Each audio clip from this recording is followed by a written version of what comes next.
Hey guys, welcome back to another blockchain news video. Today we're going to be looking at some information regarding new tax policies for different countries. We're also going to be seeing what the WEF is going to be hosting, what events they're going to be using at the Davos meeting, and it's honestly going to be jam-packed with information. So without further ado, let's go ahead and get started. We have Bitcoin right now at 8,637. That's less than under -1%. So Ethereum is down 0.09%, nothing bad.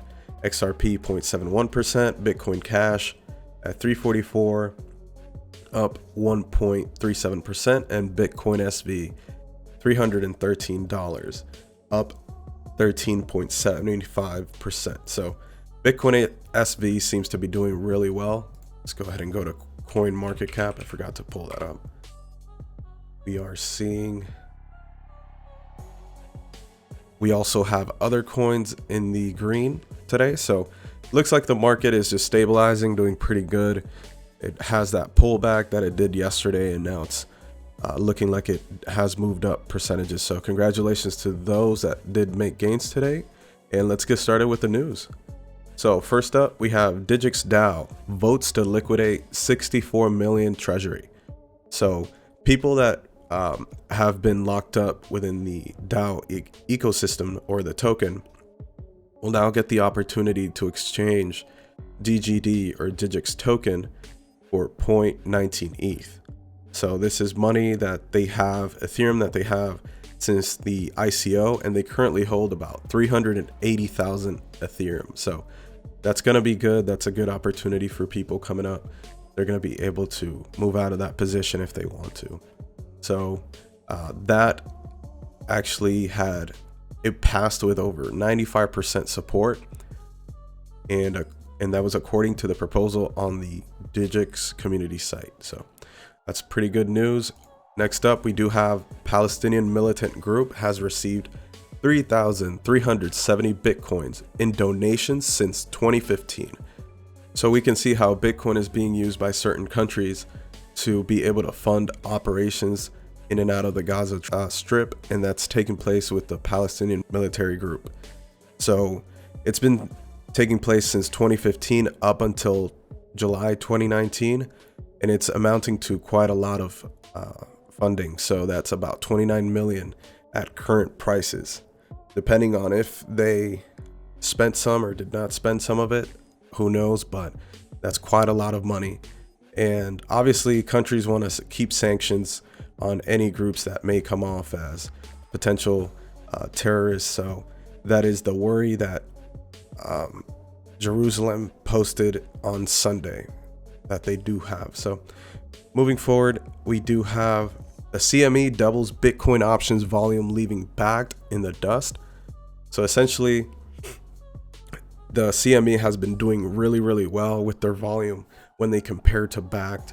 Right now, 122 Bitcoin options contracts changed hands last Friday when Bitcoin rallied. And then that marks more than a doubling from the 55 options contracts that were traded on the first day of trading on January 13th. So we're seeing quite a lot of volume picking up here with the CME, and that is great for Bitcoin and for Bitcoin's overall exposure. So moving forward, we do have South Korea is planning to create a 20% crypto tax plan. Also, Russia wants to tax tokens, but South Korea right now is looking to classify the cryptocurrency as a other or miscellaneous income instead of a property tax. So that's actually really good because they're kind of defining a line between what they consider to be property like real estate versus the crypto taxes would fall under other or miscellaneous income. So that'll be around 20%, and it seems a lot more reasonable. I think there's also room for going lower if they wanted to incentivize people within crypto to move to South Korea. But it's understandable for it to be at 20%. You know, it's a country, they decide, their government decides what they want to do. And then the Russian Prime Minister told reporters that he was convinced that it is necessary to tax cryptocurrencies and stated that a correct assessment of the economic consequences of the use of cryptocurrencies was needed. So he stated, per Blockchain 24, the CEO of the KickX crypto exchange, Antti Danilevsky, stated, "I believe that the arrival of the new prime minister increases the likelihood that Russia will establish more protections for cryptocurrency investors and companies."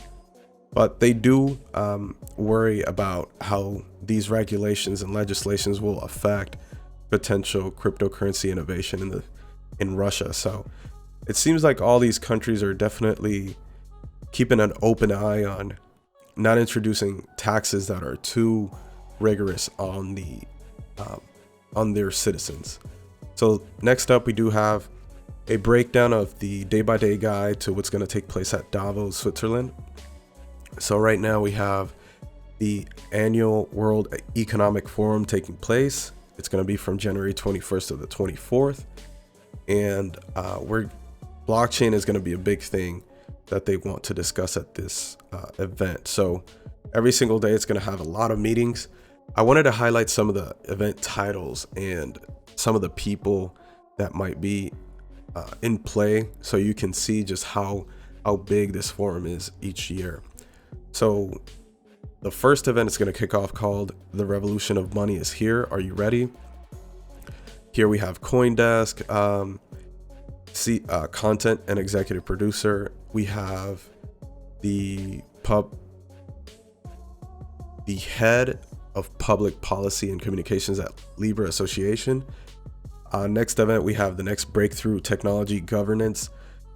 Next up, we have tokenization moving from theory to practice. And lastly, that day, you'll have global transparent supply chains. So now you can see how blockchain digital assets are being looked at in a different way. This isn't back in 2017 where they were holding events to see is Bitcoin currency, or some of the more basic stuff that people were dealing with in the past. We're now actually seeing that these forums are presenting tangible and legitimate conversations to the public. They want to highlight cryptocurrency and blockchain as a serious thing. So next up on the next day, we do have Women in Blockchain Power Hour. Inflection point, will 2020 be the year digital assets join the mainstream? Very important. Get to know the known traveler digital identity. That's going to be presented by Accenture Security, Christine Long, and a few other people. We have also get to know Hyperledger, the Linux Foundation's enterprise blockchain community. Again, more stuff for companies to get involved and how they can maximize blockchain technology. There's Prosperity Collaborative, a Davos discussion of building an efficient and fair global taxation system. So they're going to be discussing a fair way to tax cryptocurrencies.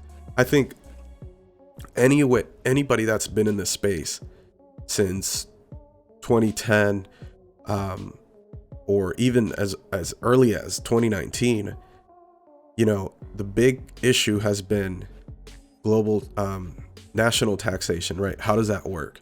So now they're even discussing how to do a fair global taxation system for people around the world. So that's going to be a big deal. And if they're presenting it that way, it seems like they want it to be both first fair, so nothing too high, but also efficient so that people can just report their taxes and move along. And then we have the digitization of everything. So that goes back to perspectives of, is the future going to involve tokens for any asset, anything that takes place, and just the power of blockchain in itself with that.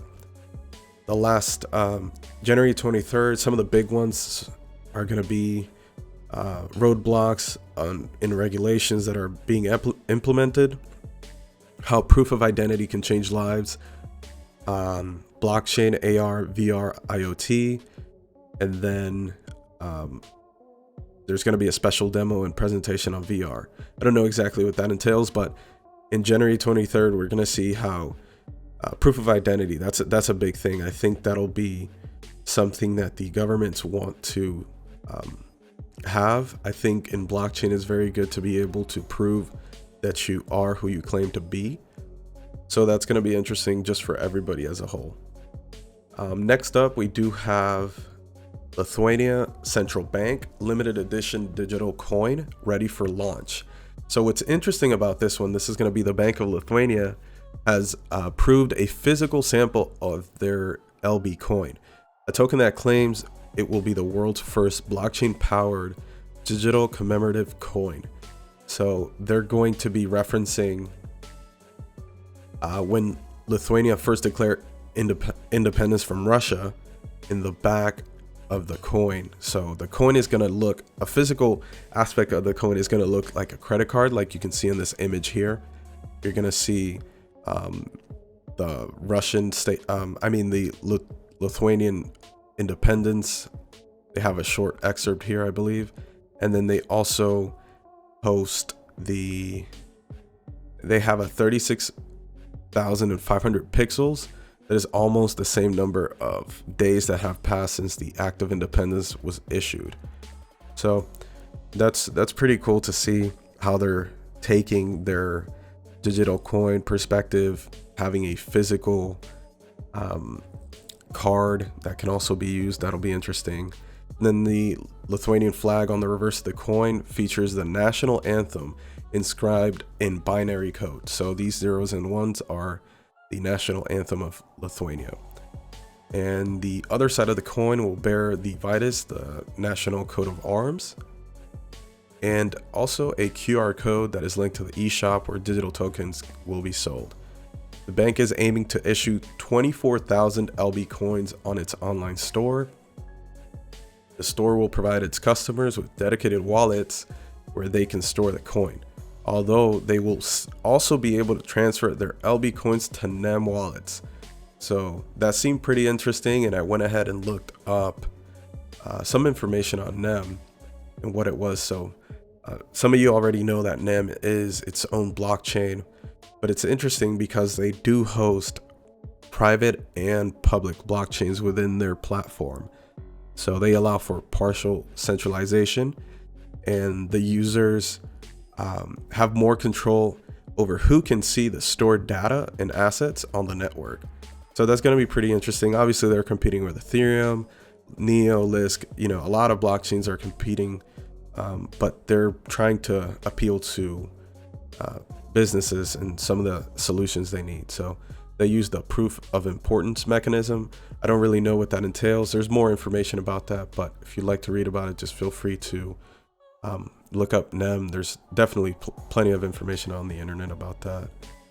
Next up, we do have Zipmex Exchange gets crypto trading license from Thai regulators. So now we're seeing that the exchange has now been, it's ready to launch within the Asia Pacific region, and it was supported by the Thai Securities and Exchange Commission.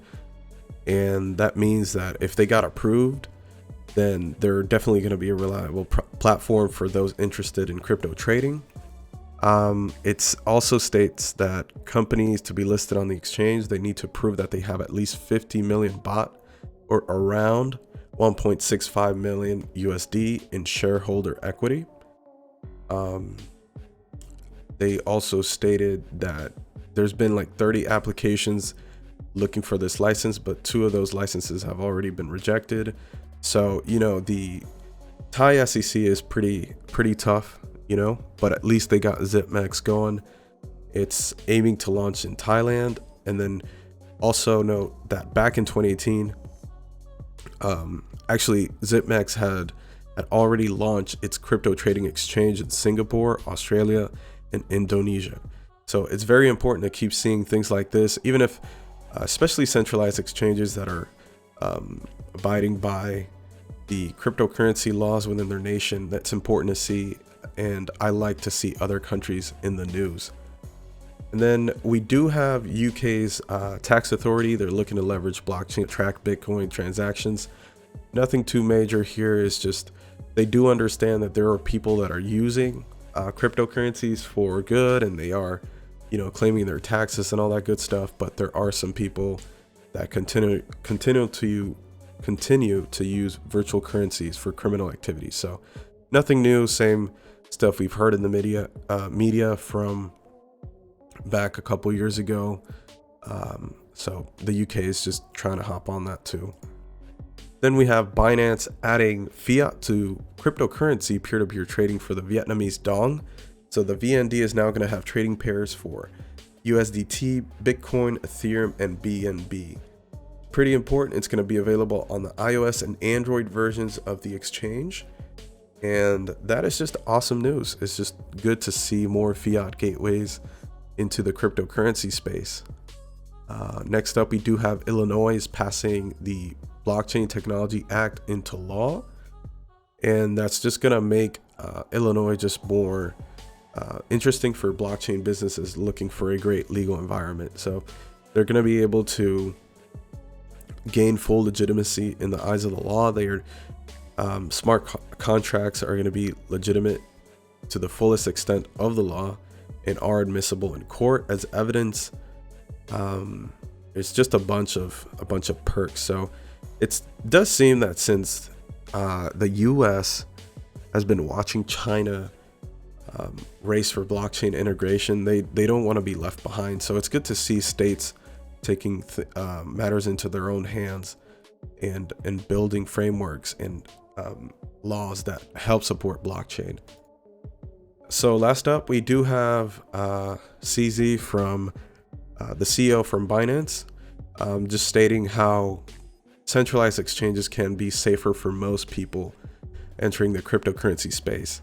There are ways that if a wallet gets corrupted or if lost password takes place, the seed phrase can help people recuperate their holdings. So it's just good to keep in mind, even though many of us probably do want to see more decentralized exchanges. Centralized exchanges do bring some benefits into the crypto space. So for example, last year when Binance was hacked, the exchange did cover all losses, and there's just a lot of benefits to it. So yeah, unless you're a hardcore crypto, and I mean myself, you know, I do promote having storing your own coins and having your own private keys, because if you don't control the private keys, technically it isn't your wallet. But if you are trading, it might be a better route to just use centralized exchange like Binance and some of the other ones. But that's going to be it for this video, guys. If you enjoyed it, go ahead and click the like button. Subscribe to the channel for more videos on blockchain news, crypto news in general, and I'll see you on the next one.